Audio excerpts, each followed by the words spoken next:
We're really good about knowing the people we support. What would happen if we knew each other just as well?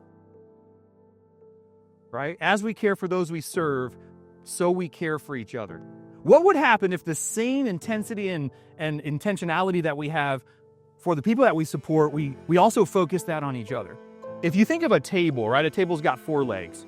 And I talked to our directors about this. I said, if you were to kind of draw a table out and each leg was its own core value, some of the core values I would say we've been really strong about. Like they're so strong, they're the biggest priority, they're our biggest focus. And then there's probably a couple of them that I might say, you know what, it's good, but it's not as strong as the others. If I were to kind of draw out the table, the way I would draw it out is I would say we have put the people we serve first strongly. But I would say out of all of them, the one we probably haven't focused a lot on, or maybe enough on, or the one that's maybe just the weaker of all the 4, is the functioning as caring community.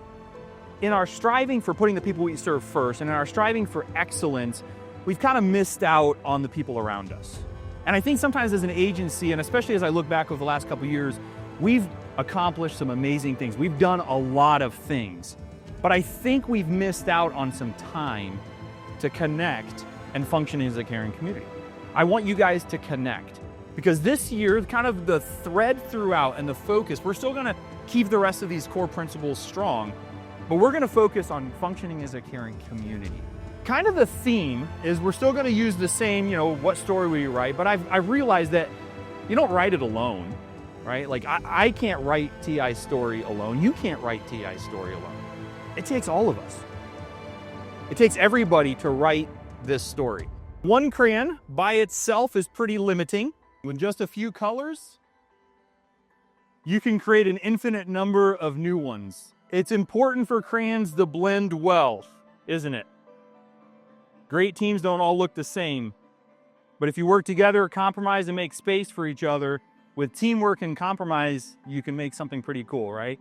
It's important to blend. Crayons that are used can get worn down.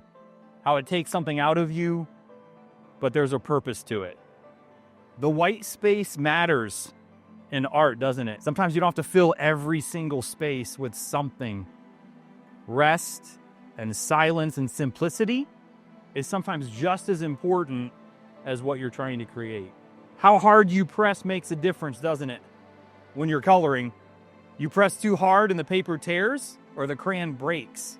If you don't press enough, you don't get the color. You can't actually create something if you're not pressing enough. Broken crayons still color. You look around the room and I don't know if any of you have broken crayons, but they still were able to color, right? And beauty isn't in perfection and everybody being perfect and put together. And probably if we were honest, all of us in some way are broken. But that brokenness really helps create a better masterpiece. Our story isn't written just in the big moments. It's written in the small moments, the daily small things that each of us do every single day, and the daily actions and how we treat each other and how we treat our clients, especially when no one's watching. And I believe that with a caring community and our other core values that we can achieve, not just the goals that we have as an agency, but the goals that each of us have and the goals especially that those that we support have. We can help them achieve their goals. Let's make it a great week. Let's make it a great month. Let's make it a great year. And let's make it a great TI story, because we're writing our story together.